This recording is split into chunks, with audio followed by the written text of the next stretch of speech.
Welcome into the Bobby Carpenter Show. And my goodness, we wrapping up the Buckeye season. And normally, my normal host, Mr. Anthony Schlegel, he's out gallivanting around somewhere in Central America, I believe Costa Rica. And so I found the best possible person to fill in his chair with all of the things swirling and all of the issues. We've got Joshua Perry in the house today, the Rally on Bally's. He's also at the desk on NBC for the studio show on Saturdays.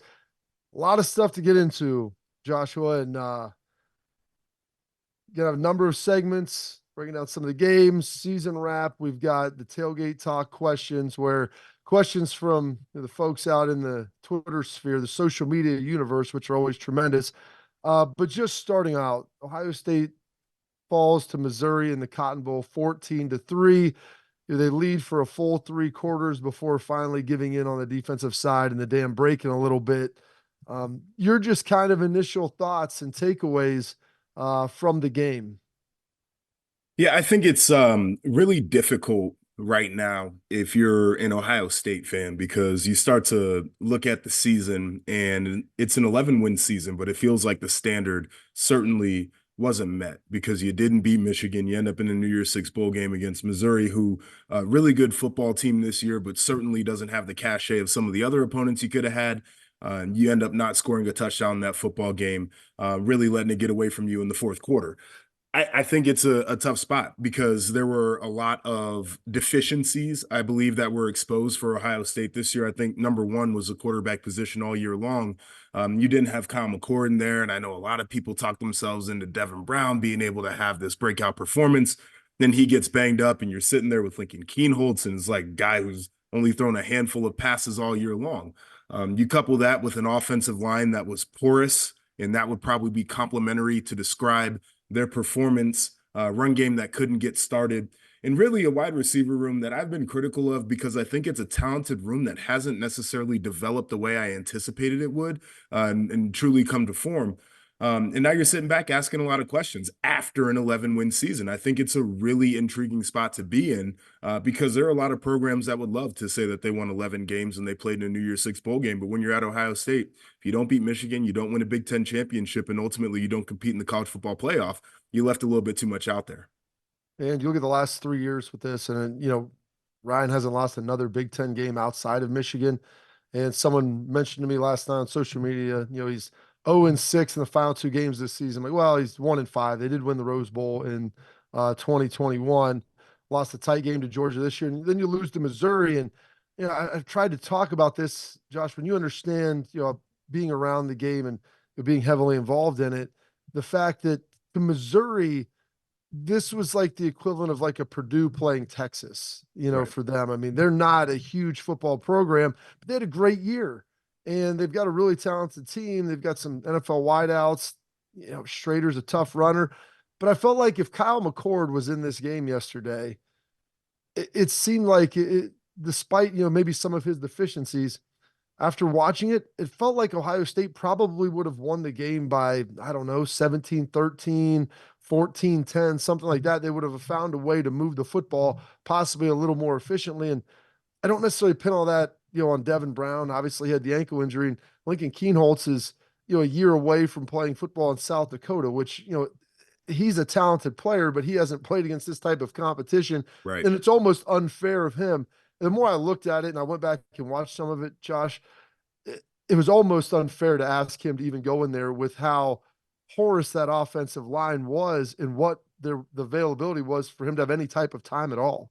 So you think that even with the way that the offensive line performed, that Kyle McCord would have been a guy that could have won that football game? Because, and this is not a knock on Kyle or anybody that would have been playing there, the quarterbacks were consistently under duress. And the other part Yeah. that suffered too was, Trey had some great runs there where he found a seam. X had a couple where he found a seam as well.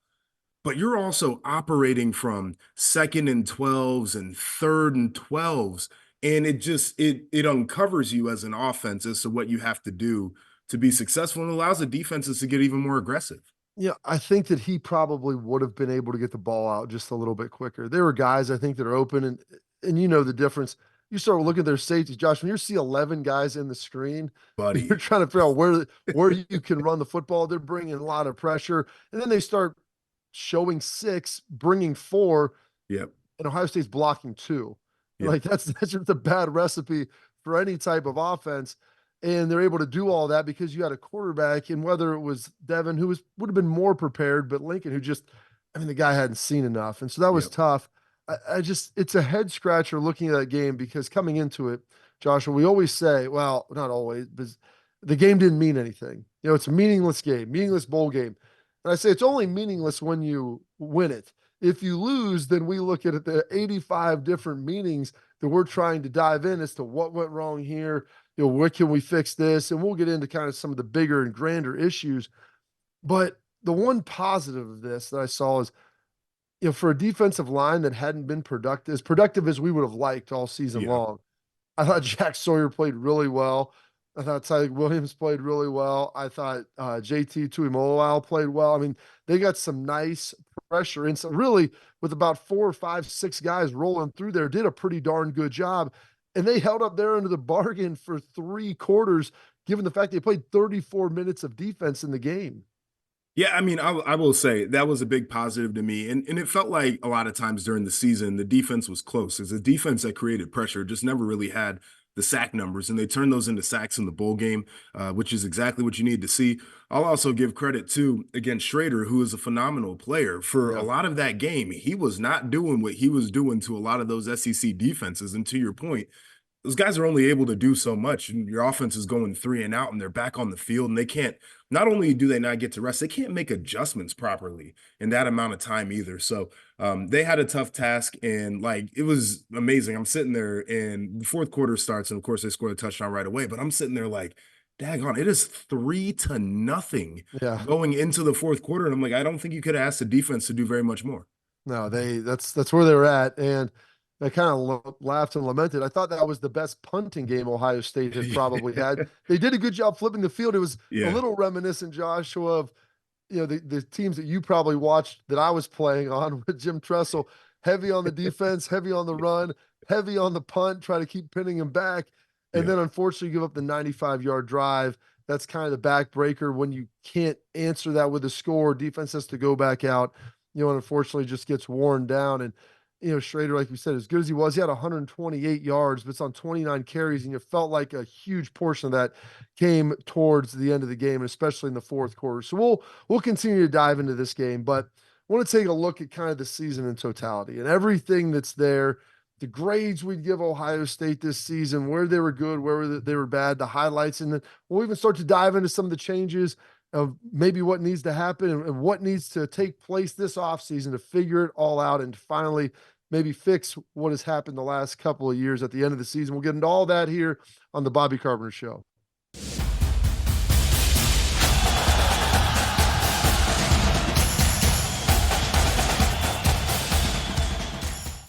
Welcome back into the Bobby Carpenter Show. Sitting here alongside my man Joshua Perry, filling in for Anthony Schlegel, gallivanting around the world. And Joshua played at Ohio State under Urban Meyer, national champion in 2014. As we sit here, we look at this season, 11-2 overall, Heisman finalist, lose to Michigan for the third straight year, 2-2 versus ranked teams, losing a bowl game again in the postseason for the second straight time. As you look at this season, Joshua, kind of what are your thoughts and words that would define it as a season in totality? yeah. It's like I said earlier, a weird spot. It feels like very average for everything that's gone on, and I think we have to put context of why around why it feels like that. Outside of the COVID season, in the last 2 decades, essentially, there have been 2 seasons where Ohio State's won less than 10 games, right? So like it feels like the floor for anybody coaching this program, any players in this program, is that you win 10 a year. What needs to happen in that bare minimum is you probably beat Michigan in there and some of the other best teams on your schedule. They split with the ranked teams, lost to Michigan. So again, feels like average. Heisman finalists. That's something that's happened at Ohio State for like the last, what, 5 years or whatever the case is. You send somebody to New York. And so I feel like our standard and our perception of this program is so out of whack because of the sustained level of success that's happened in Columbus over the last handful of decades. And I look at other programs. Michigan right now is on one of the best runs that they've had in quite a while. They went through a lull. Alabama, people weren't talking about them before Nick Saban got there. Washington was a team that has not had this level of success since before I was born, early in the 90s. You look at Texas, people are trying to figure out if they're back. Like, there's not a program in college football that has been able to sustain what Ohio State has done. And so when you come out here and you can't achieve the high level goals, which is where the goals need to be, I'm not saying lower the Yes. standard whatsoever. It feels like very average season. And it's interesting you mentioned this, and I've brought this up, and just looking through the prism of history, Woody Hayes got hired in 1951, and since that time, you look at the end of his career tenure a little bit. Obviously, 79 not great. Earl Bruce takes over. They go back to being, I think, 10-1. Having a chance to win a national championship. End of Bruce's tenure, maybe not that great. Early Cooper. And then all of a sudden you see this ramp up 93, 94, 95, 96, 97, 98, where, most of those teams are one loss or undefeated heading into Michigan. Have teams in there that are very capable of winning the national championship. Tails off for a year or two. Tress comes in, shoots back up, national championship, playing for him, being a part of it. Dips a minute there right at the end, shoots back up with Urban, sustained success into Ryan Day. And so, like you said, Texas, in between Mac Brown and Sark, there's a wasteland here. We're talking like of biblical proportion for a program like that, of like Israelites wandering in the desert. You look at Florida right now where they're at. You look at Alabama. You look at USC. Yep. Lincoln was supposed to solve the problem. They're back to 7-5 this year. Oklahoma has had some down times. Georgia, they had, for a long time before Kirby Smart, it was a situation where, hey, they were getting close with Rick and, they just couldn't get over the hump.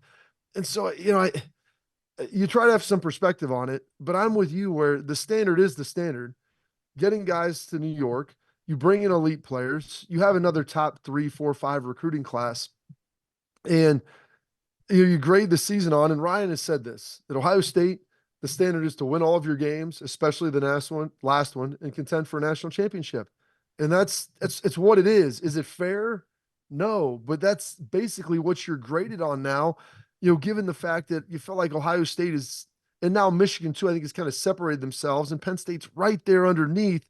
Yep. But outside of like the big non-conference game with like a Notre Dame or an Oregon or whoever it might be, you should really win the rest of those games.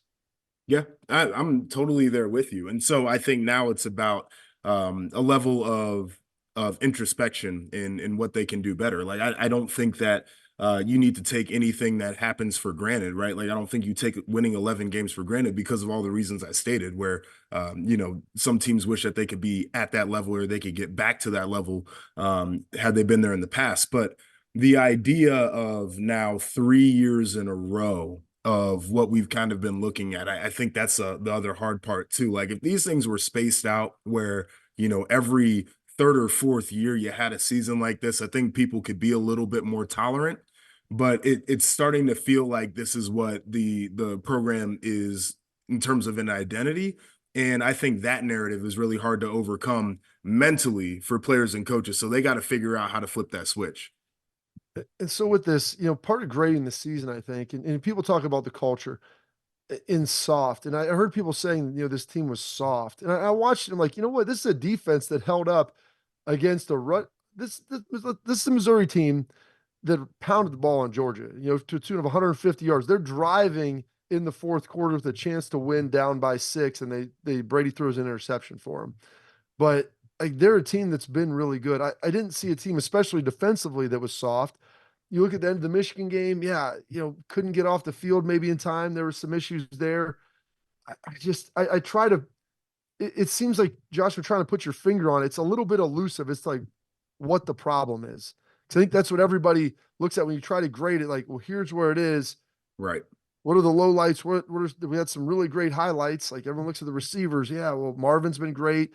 maybe a little underdeveloped, a lack of, I wouldn't say underdeveloped, lack of maybe elite level production out of Yep. some other players. Cade Stover, I thought, was a great bright spot. Travion Yep. looked phenomenal this year, healthy, looked Yep. explosive, looked fast.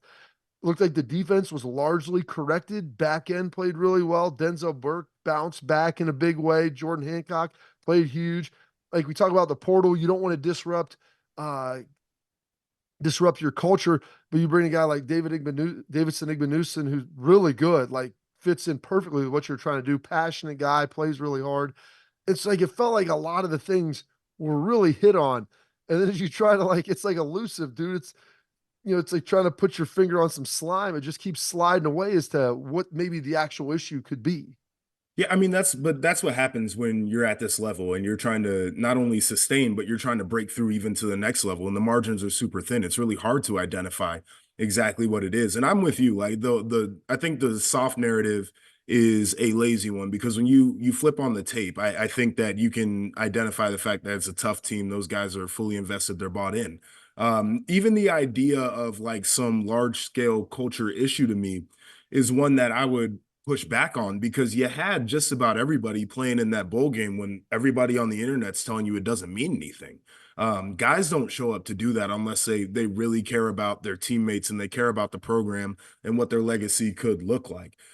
So ultimately, it's like I don't think it's necessarily wholesale changes within a program. I don't think it's necessarily a wholesale philosophy shift.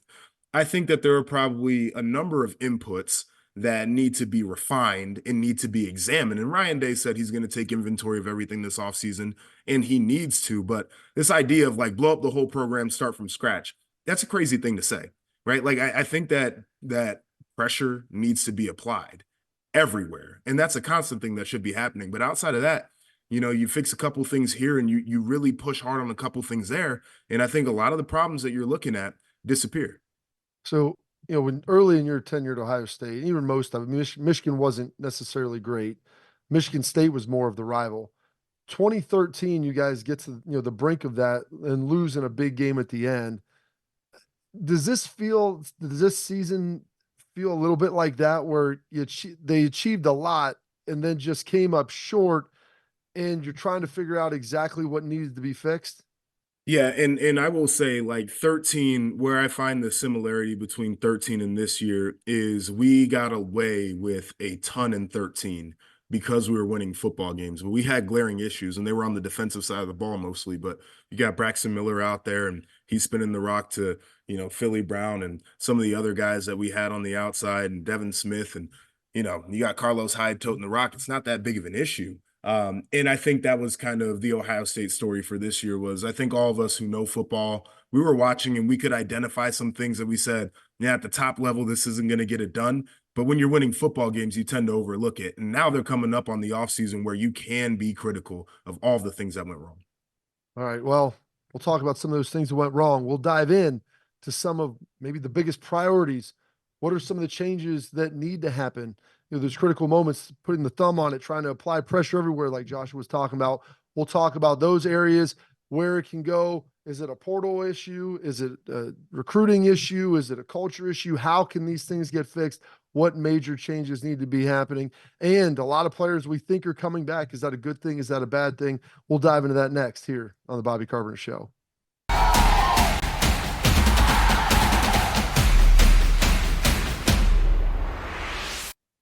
Welcome back into the Bobby Carpenter Show. It's Joshua Perry and I break down this Missouri Ohio State Cotton Bowl, look at the 2023 season in totality, and even now pushing forward. You've got a 2023 recruiting class, or 4 recruiting classes, mostly in the books. A little bit of room maybe to add somebody before, I don't know, the secondary signing day, which was the first Wednesday in February, that'll be coming up here shortly. Portal still open. A lot of Buckeyes slid in. Buckeyes really haven't pulled anybody out of the portal. But as you look at this offseason, Josh, we just talked about a lot of the big problems. Offensive line, it's a quarterback issue. Feels like the defense is playing pretty well. Talk about some of the guys that we think are going to be coming back. They'll be making those announcements here over the next week and a half. But biggest priorities for this offseason. like to get it back to, as we always say, the standard is the standard for right, wrong, or different. People hate that, but like when you go to Ohio State, you know what you're signing up for. You walk down the hallway and there's a million first team All Americans, there's national championships, there's Heisman trophies, there's all of that. And that's all great to walk by. But when you come in, it's not just an area where osmosis occurs. You need to be Right. contributing to that wall as well. And these guys over the last 3 years really haven't had that level of contribution. So what are the priorities to get that done? Well, I think number one priority starts on the mental side, right? Like I think it really starts with making guys feel the pain of this year. Like I think they need to lean into the two losses. I think they need to totally have those guys feel like they can never be back in that spot ever again. And we talked about 2013 a little bit earlier, but after that year, that was exactly what we did. And I can remember before we went out and did our first mat drill that offseason, they played us a low light tape. They cut up our worst moments from the year before and they played it to us in a team meeting. And that thing was long. And then they were like, all right, mat drill, it's time to go. We're ready to go out there and we're all killing each other, feeling terrible about the season that we had. And they never let us forget about it. And then ultimately, as the offseason progressed, they started playing us some moments that were a little bit better so we could regain confidence in who we really are. But like an example of that, Eli Drinkwitz after the game, this has been floating around, so it's probably not the first time people are hearing this. He says, we're not blue bloods. We're dirty, hardworking brotherhood that loves each other and fights for each other. We're faster, stronger, and tougher than you in the fourth quarter. I personally don't like the idea of my team being the reason that he gets the platform to say that they're faster, tougher, and stronger than people in the fourth quarter. I'm plastering that on every single wall in the Woody. I'm putting that on every low light tape, and I'm making sure those guys feel that. They need to feel pain when they hear that so they never go through that again. So if I'm doing this thing, I used the term apply pressure before. And Urban was a maniacal tyrant when it came to doing these types of things. But I think it's good for a locker room to really feel that in the offseason because you got a lot of time to start to feel good about yourself as the season comes up anyway. And I know Urban would do that in his own way. Tress would kind of do that in his own way too. We lost to Michigan in 03 and we played all that stuff, all the way leading to the bowl game, brought that up all through the spring, all through the summer, all through the winter. Just making sure those things don't happen again. Remembering how you got to that point and Mm-hmm. why you feel the way you do. And, which I forget the exact quote, but it's, which is worse, the pain of sacrifice or the pain of regret. And that was something that was always kind of prevalent there of making sure that you understand what you were sacrificing for because you were sacrificing for that future goal, that desire that you want to see happen. A lot of people have brought up Urban Meyer you played for, and I was around. I was watching it as a third party observer. As a lot of things that he did would be the answer now, and you're looking at almost a prism of a decade ago, Joshua. Right. Like, how do you balance that now with how the portal, with NIL, with just culturally, 10 years is a lot of time when in society today with how you can talk to and treat and try to motivate young players. It's a very, very intriguing thing because I personally don't think that everything he did could work and would be the right thing to do nowadays. And it's a different landscape.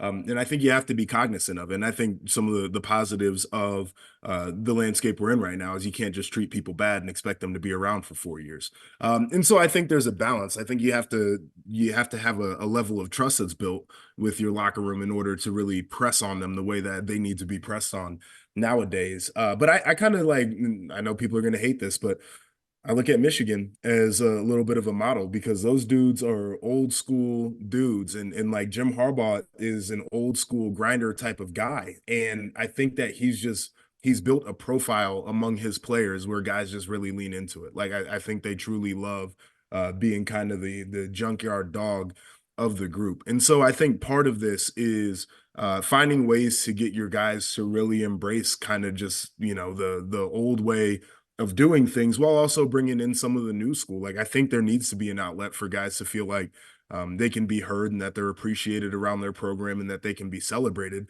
All the while, I think when you're out there on the practice field or in the weight room for whatever amount of time that is, they should feel like they hate you. I think both sides can get done. in a certain way. But I lean into my experience. I played for Urban, but I'm the first person to acknowledge he couldn't get it done doing all the stuff that he did. Yeah. Because I mean, I'll take myself as an example. After my freshman year, if there was a transfer portal, I might have been in that thing, but there wasn't, and so I had to be around. Yeah. I mean, I try to tell people that was like right at the end of the era where you could still do those things. And it was Yep. even starting to kind of fade. And Urban's addressed this. I've had conversations. Like, I don't know how you coach guys now. Like, how do you coach them hard? But not the way you did. Those dudes would walk out of the workout and go directly, hey, I'm out of here. I'm in the portal. Let's go. Um, so doing this, you look at some of the different position groups. I'm not about calling for people's jobs, but I mean, do you think there needs to be changes, Joshua, on the staff? As you look at this in totality, I know you said everything needs to be under pressure. Is there staff? Is there position changes that could potentially happen and help this work? I think difficult conversations certainly need to occur.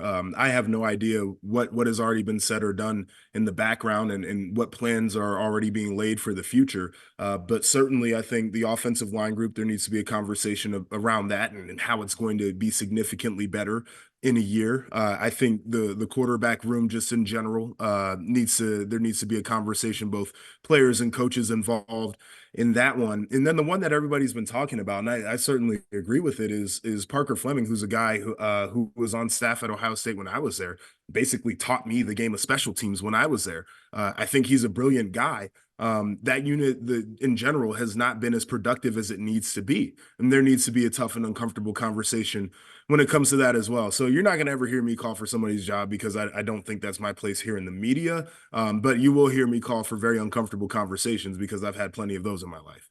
Absolutely. I'm glad you brought up Parker there because so many people have been highly critical of him. And obviously, like you said, the production doesn't match the expectation. But you were with him before but he was here and understand, part of the Right. brilliance of what he can bring.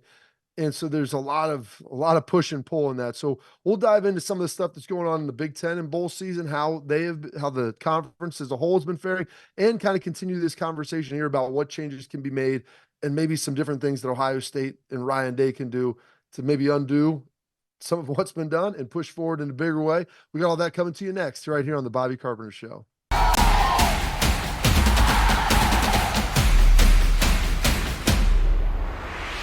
All right, welcome back into the Bobby Carpenter Show. Sitting here with my man Joshua Perry as we do a post-mortem on this 14-3 Cotton Bowl loss to Missouri. Look at the entire 2023 season and look a little bit here at the 2023 bowl season.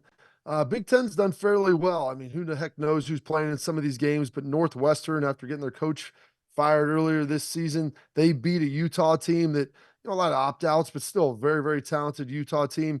Minnesota and PJ Fleck, they rode the boat right over Bowling Green and found a way to get that done. And then we had Rutgers, who for a long time, one of my good friends, co-host Brandon Beam, Josh knows him well, he called him Rucker. He said they had to earn their S.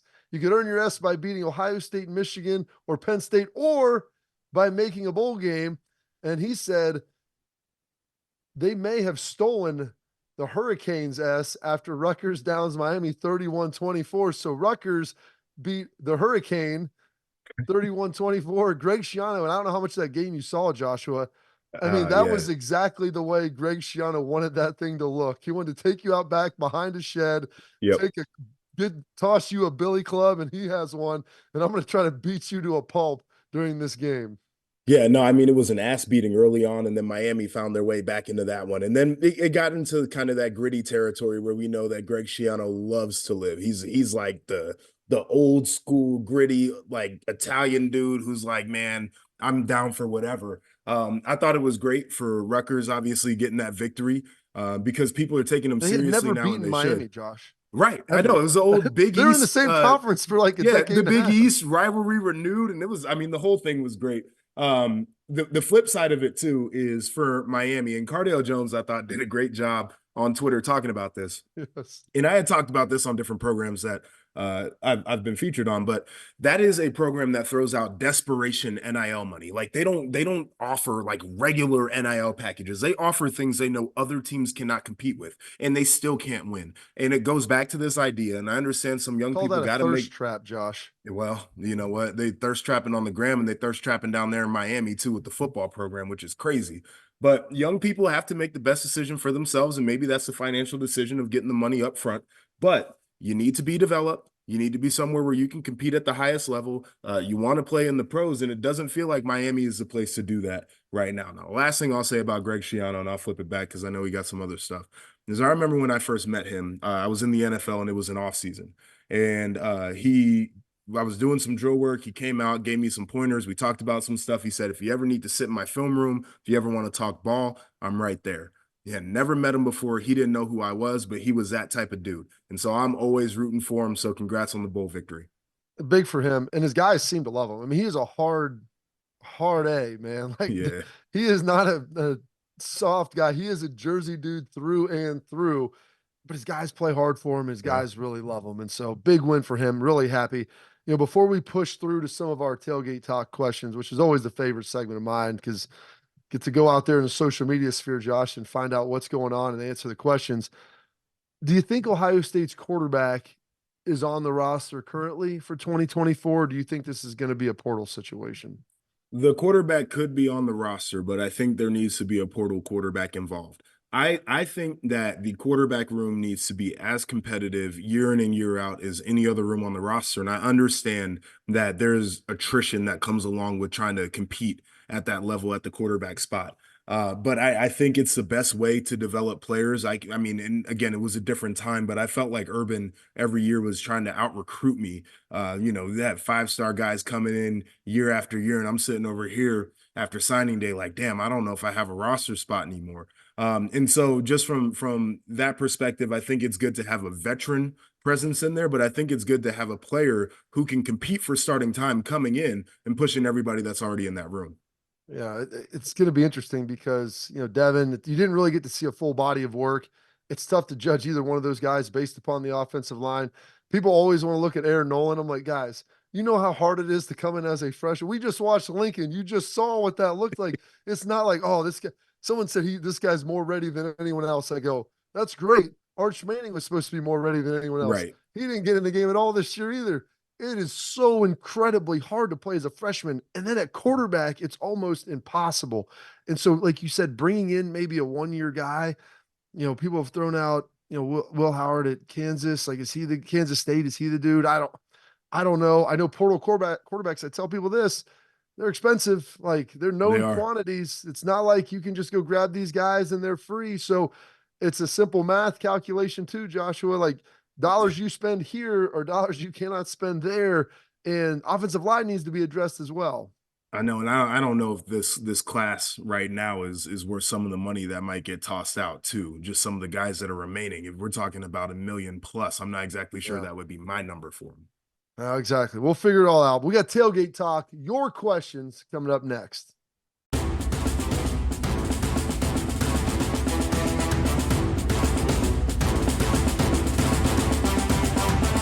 All right, welcome back into the Bobby Carpenter Show. Favorite segment we do each and every week. It's the tailgate talk. It's the questions that we get from you. People always ask, how do we get the questions? Well, you know what? I appreciate the comments on YouTube. I'll work some of those in as well. Please subscribe if you're watching there as well. Thank you for watching on Bally's. And then every weekend, we'll throw out some questions via X, formerly known as Twitter, at BCarp3, at Schlegel Valley, at Bobby Carp Show. I met my guy at, JEP_37. No, RIP _JEP. All right, there we go. But I'm not dead though. All right. I've always wondered that, but we've got Joshua Perry in the house today answering some of these questions. So I threw it out yesterday after the game. People were looking at this. A lot of questions about bringing back Urban Meyer, which we're not going to get to. We've addressed that a little earlier in the show. Nick Roth coming in with the first question. How can they fix the offensive line unless it happens? It doesn't matter who's playing quarterback. I think that's a pretty big question, Joshua, because I always tell people offensive line, it's the hardest to project and recruit, and then it takes the longest time to develop. It's not something like we can just go grab this dude and he can go play slot receiver for us and figure it out. You have to grow these guys organically, and it's not the easiest thing in the world. Yeah, I think it's going to be tough to fix, and I agree with everything you just said. Again, I believe in the competitive nature of bringing other people in to apply pressure there. So I think if you have some more bodies in there that can push, I think guys tend to develop a little bit quicker. When I watch that offensive line, I feel like there is a lack of confidence at times. I don't see guys like stepping intentionally like they know exactly what they're doing all the time. See a little bit of waist bending because guys are getting behind because they're not as sudden as they need to be. I think part of it is how can they build confidence in that group so they just go out there and like they don't waste movement and they're not waist bending and all the different things that go on. So that's going to be a work in progress, no doubt. And it's twofold too. It's in the run game and it's in pass pro. And usually you'd like to say you were at least proficient at one and maybe struggle with the other, but I think it's the whole thing. Well, it was a little bit this year. Some games it was the pass pro, some games it was the run game. Like it never felt like, well, man, like it seemed like they got that figured out. So next week it should be good. And then, you'd have an issue on the other side. It just can never get it. What's remarkable though, and everyone talks about the big issue, the offensive line, as if this has been some systemic issue for years. I mean, there's been some years where the offensive line was bad. Like 2016 against Clemson, I watched a pretty bad offensive line get abused. I mean, there's been some different issues over the years. But Dwan Jones and Paris Johnson were two of the best rookie offensive tackles this year in the NFL. So Right. like those guys were very good players as well. And this is a team that held a Georgia defensive line that was supposed to be one of the greatest of all time and did a pretty good job with them last year in the Peach Bowl. So I think it can be fixed. I like Justin Fry. I think he does a good job. But like Simmons on the left tackle, like there needs to be some growth. And you remember Ed Warner and how hard he coached Taylor Decker and some of those guys. I mean, Jeez, oh Pete.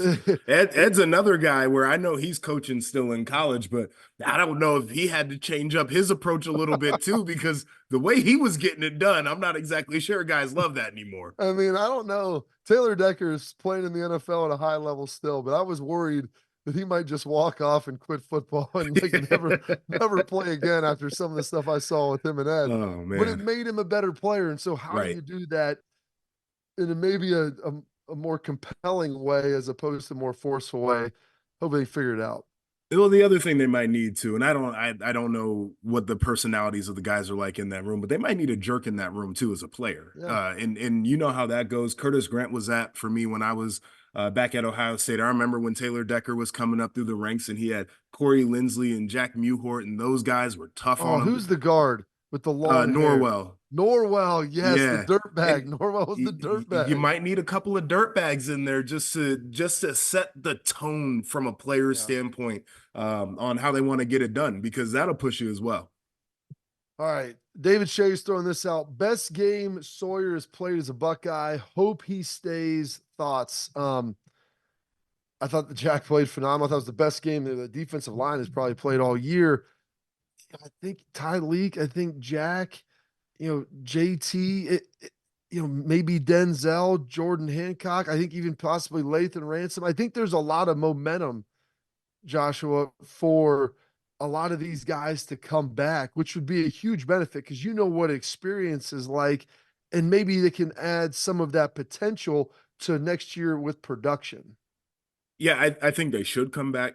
The guys that you named, and take Jack because his name was in the tweet. Like, it was a phenomenal game. I'm also, if I'm an NFL GM, I'm not drafting a guy with a high round pick that hasn't shown me a consistent level of production. Like, I know that they do that sometimes and they go off of traits, but like I need to see a little bit more out of the consistency level, because I don't think he has those elite, super freaky top end traits that go along with it. So it will be interesting if those guys come back. And again, like I said, from an NFL standpoint, I think they should. From an unfinished business standpoint, I think there's a lot of pull too, because you're looking at guys who have not beaten Michigan. It's been, a long time since you had classes of guys walk out of Columbus without beating Michigan. These guys want to win a Big Ten championship. The college football playoff is expanding next year. They'll have an opportunity, no doubt, to be in the mix for a national title. I think if you're being true to yourself and all the things that you told yourself when you were a recruit headed to Columbus, where you said you were going to beat Michigan, you were going to win the Big Ten, you were going to compete for a title, probably got to come back, right? Like you have to come back because the opportunity is ahead. I remember Jim Tressel had up, and I'm trying to think when it was there. It may have been my rookie year, and it was to the senior class. And it was like 1-2 against Michigan, 0 Big Ten championships, no national champ, no bowl victories. And it's like, what's your legacy going to be? And it was kind of a challenge out there to like, hey, you've had 3 years of this. You thought you were going to come in and conquer the world. You're highly recruited guys, and it just hasn't worked out. But there's still time to be able to get that done. And that kind of leads into this final question that Brock Miniar throws out here. It says, after tonight's game and play calling, if you're a player and we're thinking of staying for next year, are you potentially reconsidering that now? If you're a prisoner of the moment, maybe, right? Like if you get blinded by what's on the other side, potentially. I think if you take a look at what you were for a majority of the year, because even in the Michigan loss, this Ohio State team that we saw against Missouri was not the same one that we saw the rest of the year. I think different issues popped up. I think you want to run it back. And I think that, again, if you're being true to what you said you wanted to be, you'll want to run it back. Well, hopefully a lot of those guys do, 'cause it could be a very talented team. All right, coming up, we're going to wrap up the program. Final segment here on Josh Perry's maiden voyage, some of his parting thoughts. And hey, the Browns have done something they haven't done in quite a while. All of that right here next on the Bobby Carpenter Show.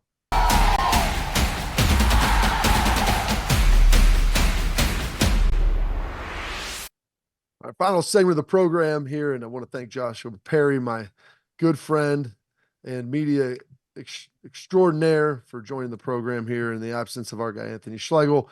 Joshua, any parting thoughts? We've covered a lot of ground today. There's been a lot of things that have obviously happened with the Ohio State loss to Missouri, how it looked, what are the solutions, what do we do in the off season?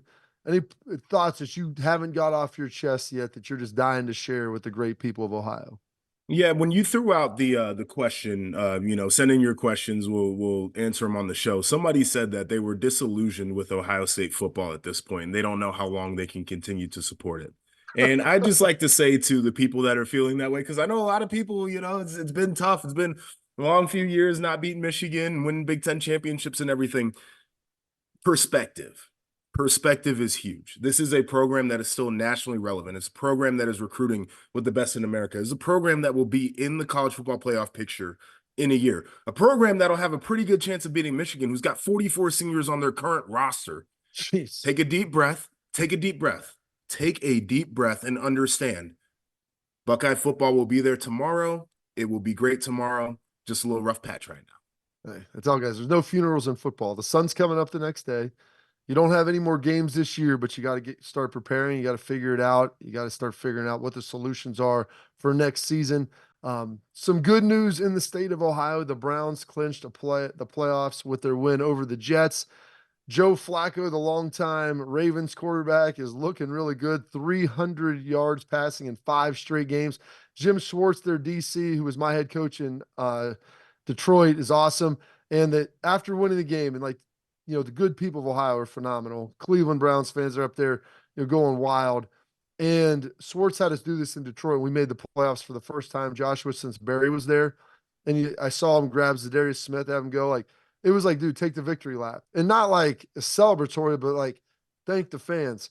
Engage with them. They're the ones who have come and they've supported for decades upon decades of despair and sadness. And you finally got to give them this. So sharing it with them, they just want to give back to you, want to give you some drinks, want to share a beer, whatever it is. And it's awesome to see that connectivity that you have in some of these great Midwestern cities. So kudos to the Browns, Stefanski, Schwartz, Bill Callahan, everybody that's doing some good stuff up there. Buckeye fans, relax. Thank you, Joshua, for joining the program. I really appreciate it. It'll be okay. I know there's a lot of issues. They will get fixed. The sun will rise. Ohio State football is going to be there and will continue to be good. So thank you for tuning in to this edition of the Bobby Carpenter Show.